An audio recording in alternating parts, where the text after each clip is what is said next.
Ladies and gentlemen, music lovers, we've got the illustrious, the lovely Mark Lettieri in the house today. Mark, how you doing?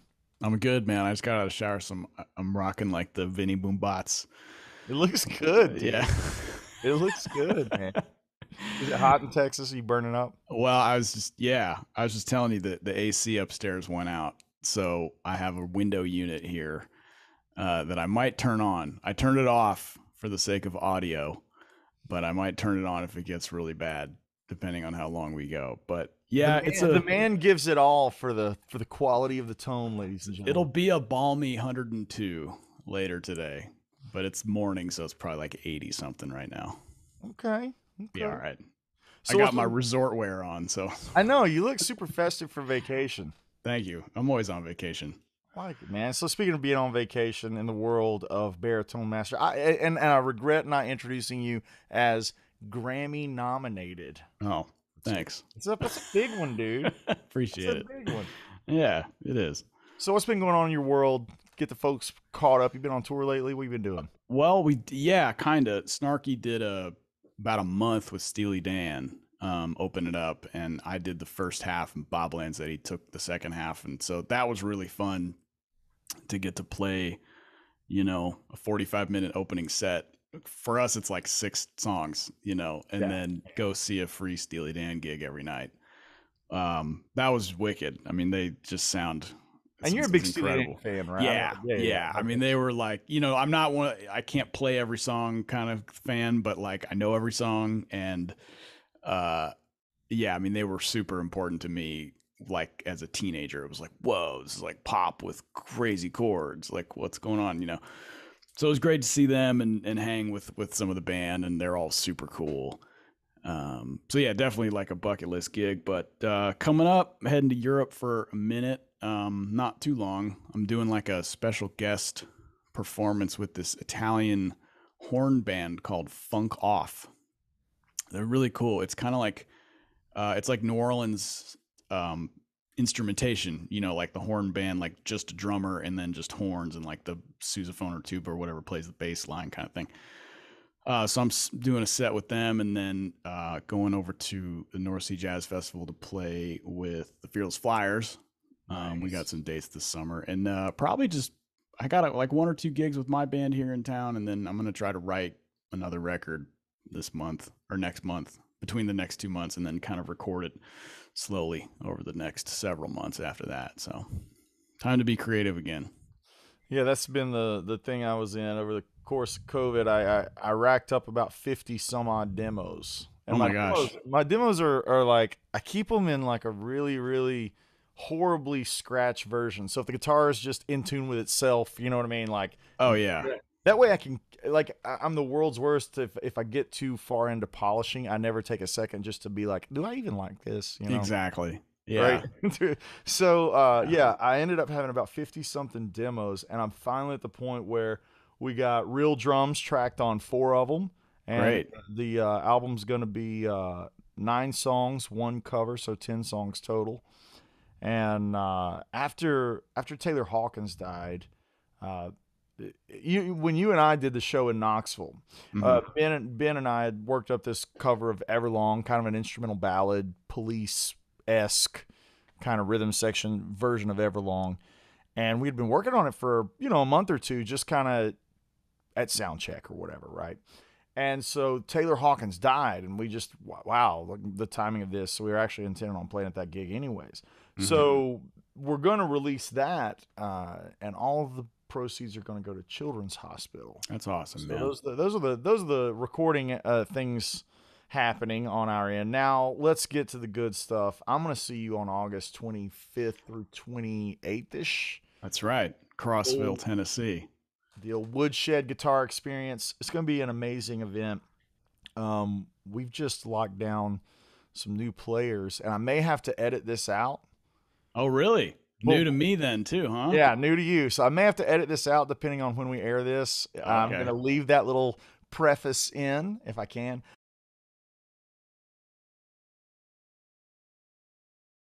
Woodshed Guitar Experience, man. It's year 3. I don't want to get bore anyone with the details, but there's some, and I'm gonna say it, there's some of those life-changing moments that happen at it. Last year when we had Robin Ford, he let every camper play through the Dumble, like the one Yeah. that was like the Talk to Your Daughter, Miles Davis, like Dumble #2 or whatever. Right. And we're just like, I just want to create an environment where those types of holy crap Yeah. moments happen. You know? Yeah. Well, I've always, I mean, I mean, to me at this point, it's almost like the guitar stuff is like second tier to just like the hang. It is. You know, I mean, it's like the guitar thing that's a given. Like you're gonna hear amazing playing. You're gonna get to play with people. You're gonna get to learn stuff. You're gonna get to try gear. You're gonna get to jam. You're gonna get to do all the musical things. But like the fellowship and the hangout is like the best. I mean, you're having dinner with everybody. We're hanging out. Well, I went into the lake. I'm hoping more people will join me this year because I enjoy the paddleboard and the snakes and all that stuff. So I'll be out there. But you know what I mean? It's like it's like summer camp. Yeah. Yeah. That's great. You make It- new friends. I mean, that's the thing. People make friends that I mean, you know, for life maybe at this thing. yeah. You know. And for us the artists, you know, we get to enjoy for all of the holidays that you miss being on the road and all of the things that being on the road brings. It's kind of tough to deal with. We do get one blessing in that whenever we do a show, we get to hang out, right? So Yeah. like, you know, you and I, we do a show together, we get to hang out. Like, you know, you see Timmons or Greg or whatever, we always get that kind of fellowship. This is an opportunity where that kind of fellowship can be for everyone over Right. the course of the 3 or 4 days. And if you get up early enough, you can be out there in the lake fishing with Daniel Kimbrough. That's right. That's got to be at like 5 o'clock in the morning, dude. Yeah, I don't know how he does that. He's Yeah, weird. he would straight up play the he would play the gig, you know, Right. the shows, in jam with everybody till midnight or 1 in the morning, and then literally be in hip waders Yeah. fishing at like 6 o'clock in the morning, dude. Unbelievable. Yeah. Yeah, so the event is really special. And your fine family at Paul Reed Smith Guitars. That's right. You know what? I'm sadly sitting in Yeah. front of all of them because I had to move the guitars away from the window because of the The heat. AC unit. So I didn't want it blowing cold air on all the guitars. But they're back there, I promise. Yeah, so Anyway. you mentioned making friends for life. There's been some guys that have come to every event that I consider friends now, like real dear friends, like guys like Ad and Brad and our buddy Randy Heston. Sure. Comes to Who all your shows. conveniently somehow wins all the giveaways. We It's- might it's not let weird. him enter this time. Sorry, Randy, but you're banned from Yeah, entering it's like- another contest. Raffle Randy Heston. Yeah. So he won one of your guitars last year, which was a That's lot. right. That's That was- right. And I saw like no more than a month ago he just won the Greg Koch pedal. Did you see that? Yeah, that's a mess. It's really good. It's rigged. Yeah, it's rigged. So we're gonna do that same thing this year. We're gonna be giving away a beautiful Mark Lettieri guitar. That's right.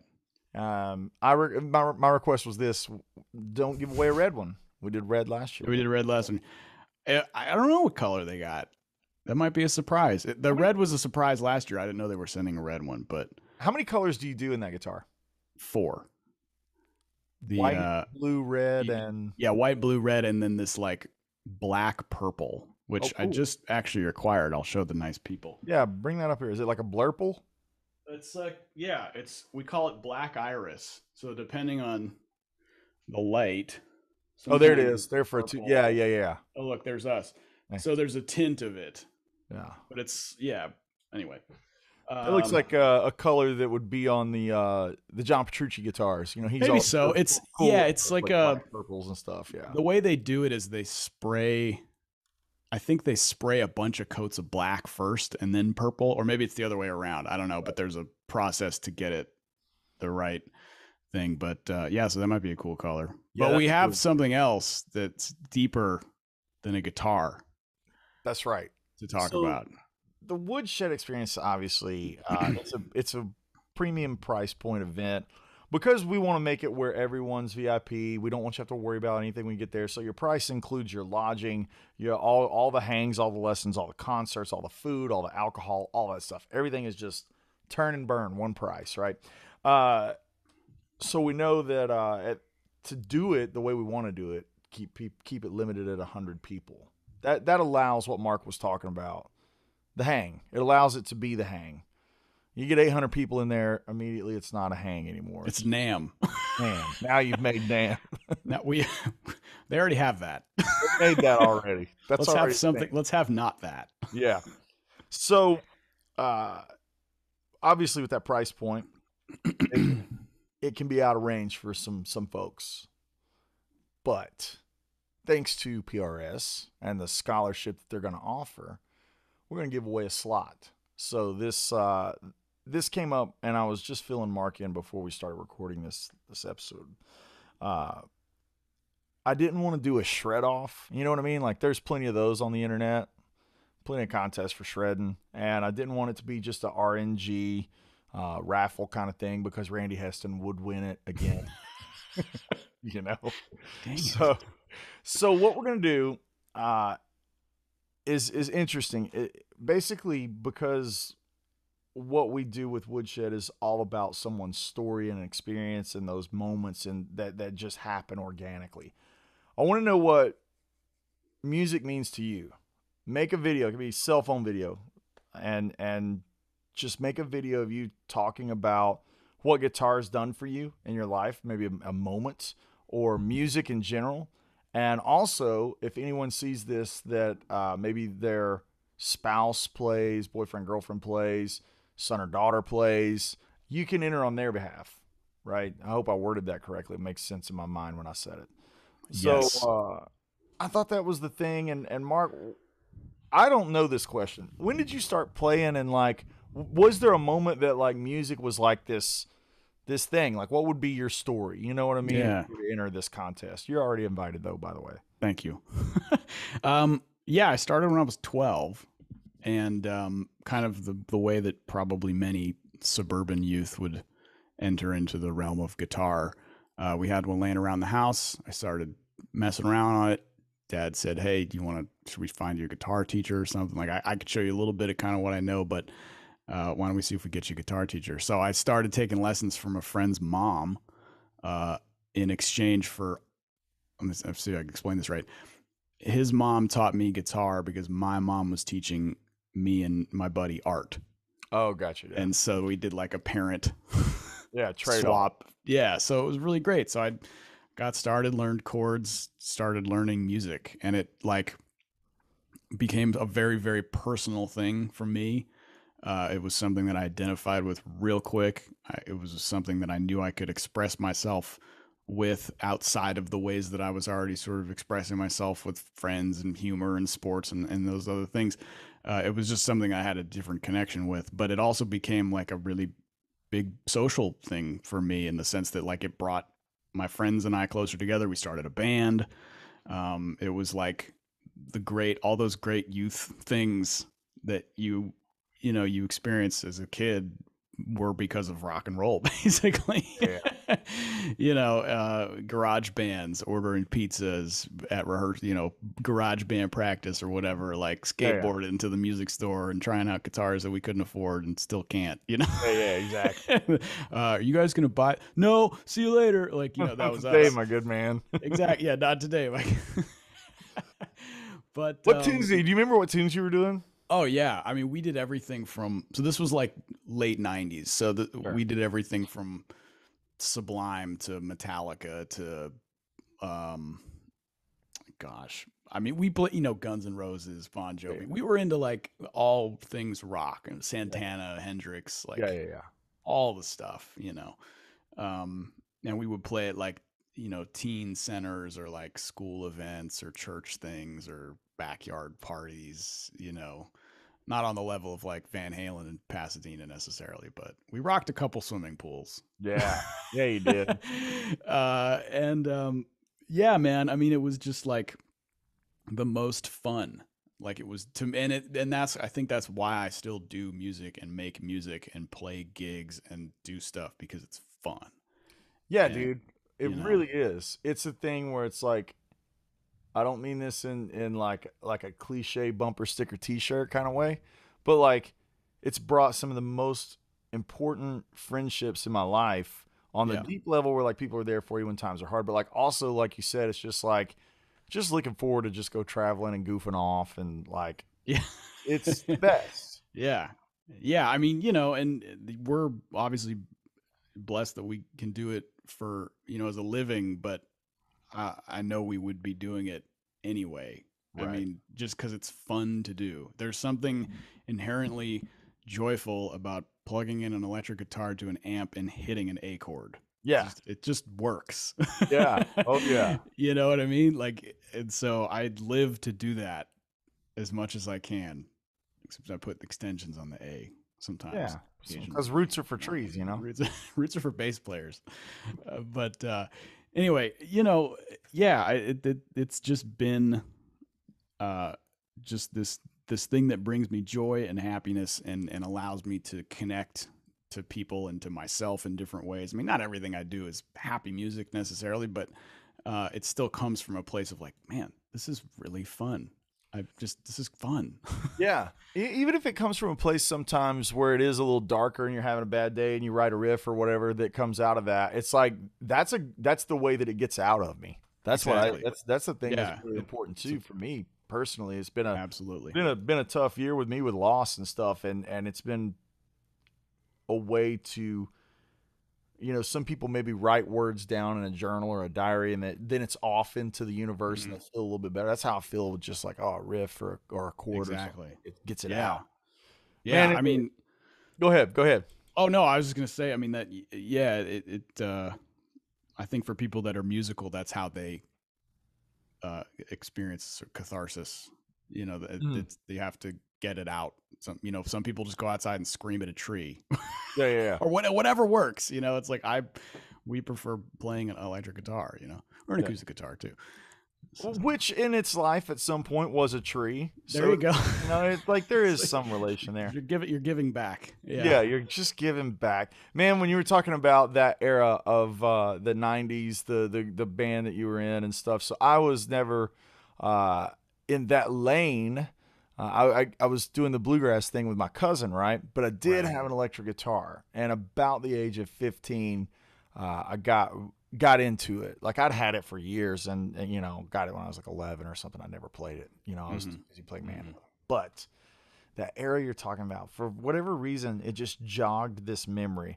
I remember sitting in my, I guess maybe like a home ec or art or whatever, like whatever elective class that I had. I was sitting there and somebody said, "Oh, you play guitar," and they had brought guitar. Like he was one of the cooler grunge kids at school. Right. And so he had the Jinkos and like the beaded necklace. So he like dressed that's- like Ben Eller, basically. Yeah, he dressed like Ben Eller still dresses today. now. Yeah. So he was Chad wearing Ben the Eller. flannel shirt and stuff. And he was trying to play something, and for whatever reason, your story just jogged it. And they were listening to it. It was Collective Soul's December. You remember the Yeah, one man. they did? I had both of those records. Yeah. So I remember they were like, "Well, Wood plays guitar," and I was like, "I kind of don't. Play. I mean, like I play Tony Rice stuff, whatever." And so they like handed me the guitar, and like I sat there and figured out, and it was like that one moment where like I felt like the coolest guy. I felt like the football captain who threw the touchdown to win state, you know, because Yeah. it blew their mind that it could be done, you know, like, Right. 'cause- and I was like, "Oh man, yeah." They're like, "So you play a lot of?" I was like, "Ah, man, you wouldn't like any of the music that I play." Yeah, you That's guarantee not you would cool. not like a Bill Monroe record. Now, fast forward to where we are now in 2022, and like Billy Strings is selling out arenas playing Del McCurdy, Sure. and you know, There you it's go. like, wow. Well, I think the mandolin background paid off. Having heard you play, I think. Yeah, it worked well, out. you know, it for me, it was my story is simple, man. It was just it was just a thing that I did with my cousin and my granddad. That's And awesome. it was like never had to worry about awkward years in my family because that was a thing that was like, oh, we're going to get together for Easter or Christmas or birthdays or whatever. And eventually the instruments are coming out. We're going to play some old bluegrass tunes, you know. And so it was always very, very like this like bedrock that my That's life cool. could like sit on to where I didn't have those well, not to say I didn't have, but it was less impactful of that teenage angst Where do I Yeah. belong? Where do I fit in? Like Sure. I was kind of like I made peace with the fact that because I listened to Bela Fleck records, I didn't fit in already. It's Right. just like, you know. Well, I mean, yeah, well, if you were our age in the late 90s and you were listening to Van Halen, you weren't cool. Oh, exactly. Like And that was that's a us. great point because the Which is really coolest thing, yeah, the yeah. coolest thing on the radio was like Pearl Jam and Alice in Well, it Chains, wasn't even all that that. I mean, stuff, it was right? like kinda, but they had sort of had their thing. It was sort of like the new metal vibe, but also just non-guitar music. I mean, Oh, the right. popular That's music yeah, at yeah. my high school was not guitar Like rock. guitar, yeah. It was like So it was like Puff Daddy and Biggie and all that stuff. or something, yeah, which was great stuff. But I was playing guitar, like Yeah. It's like you drank from a well of like stuff that previously existed, right? And sure, previously existed versus like what was on the radio. And I think was No Doubt kind of one of the big bands when we were in high school. Or like, yeah, that's that. They were my first concert. how old were Uh, you when you went to see No Doubt? 13. I went See, yeah, with a family friend, and it was them and Weezer, which was great. that would have been big too. You know, it's cool. Yeah, I mean, it was that really strange time where there were like guitar bands that were still popular, but then there were these kind of like anti-guitar bands, and then there was just kind of like the Backstreets and the Spice Girls pop, and All right, it yeah, was a yeah, yeah. weird time for me. It was like the charts were, Mandy Moore and Marilyn Manson. It was Right, weird. And yeah, me and that my is, buddies were like, ZZ Top's cool, right? yeah. We It's didn't weird know. too when you're like learning music and you're listening to music and not even learning but just like loving guitar and like you said you're party rocking or whatever. It's like I have a really warped sense of what was on the radio because it's like what I think was on the radio was not actually on the radio at the time because I was like Really? yeah because like That was I also back when there was radio, yeah as it used to be. my brain puts like the grunge thing like in my mind, this is not true, but like when my memory tells me, it's like, oh yeah, like Nirvana happened and Foo Fighters came out 6 months later, and then like a year after that, it was Nickelback, and that time frame is not accurate. Like it's like years Yeah, right. between Well, those yeah, I mean, I bands. think Nickelback was like 98, Into the 99, 2000s, right? maybe Because early then it got 2000s. into where Yeah. like they got really big, and Mutt Lange was doing their records and stuff. Right. They were massive like when I was in college. So Right. like early 2000s. Like Yeah. they were big and other bands kind of similar to that. But And yeah, it was also sort that of was the like Corn thing too, right? Corn was big at they that. were bigger earlier than you might remember though. See, that's where my thing is. That's where That my was the thing. timeline's Yeah, messed up. So yeah. when did they get big?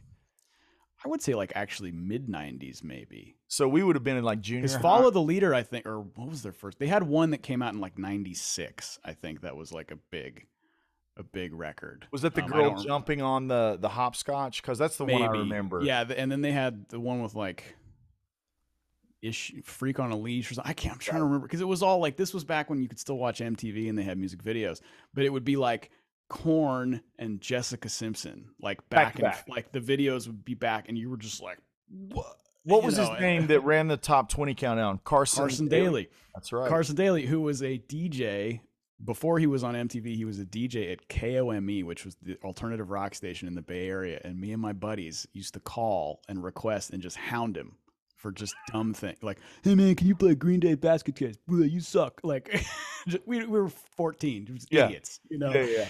But it would be him on the phone, because he was just the local DJ. And then a couple of years later, there he is, like ruling the world on TRL. Like blew up. Yeah. TRL, that was it, right? Man, amazing. So like I could sit here and talk about this stuff for hours. Like this Yeah. video could be 6 hours long, right? But all this to say, we want to hear about what music means to you. If you want to come to the Yeah. you can get as deep and as detailed as you want. It could be lighthearted, like what we're Yeah. talking about. It could be a memory thing. It could be how, it helped you through a dark time, man. It's like anything that where music and or slash guitar has been a thing for you, and you want to come hang out with us and all the cats for 3 nights and 4 days. Like Mhm. we're here to do it. Send us the video and just tell us your story, man. Like that's the way you're gonna get to come, and we'd love to have you. Yeah. Shout out to PRS for making it happen. Yeah, That's man, awesome stuff. it's really really awesome stuff that to have companies like that involved, and for those of you that play guitar, because everyone watching this video plays guitar, you guys Probably. know the quality of the instrument that PRS makes, and my only PRS is was given to me as a birthday present from my mom when I was like, Oh, that's awesome. yeah, That's I think it's awesome. back there on the wall. Yeah, there it is right there. Oh yeah. Cool. Sandwiched between two mandolins over like just take for a Over an second and easel. enjoy the fact that there's two mandolins, a PRS, a Bogner, and a diesel. That's You how got to plug the mandolin into the diesel. If you've never musical done that, schizophrenia is off the radar, well, man. I got a potted plant on a little pink chair next to a Telecaster, so it's yeah, It's I get nice, it. dude. But you gotta roll about like I like how the necks But get here, longer as they go back. yeah. Oh Yeah. yeah, well it's bass and baritone world back and acoustic world Just back. I keeps don't know what's getting going on. I bigger. got to turn the AC back on though. The All vein in my right. head starting to do the thing. Then this your story. Come hang out at Woodshed. Once you're there, you're automatically entered to win that PRS guitar. Also, we'll be giving away the company. You know the guys at Exact Tone, Mark XTS Yeah. Yeah. Nashville. Totally. So they're like the Nashville's version of like Bradshaw or Yeah, Friedman they or make something. great pedal boards. Yeah, Yeah. they do the whole big Right. rigs for like Brad Paisley and Keith Urban and Hmm. stuff, right?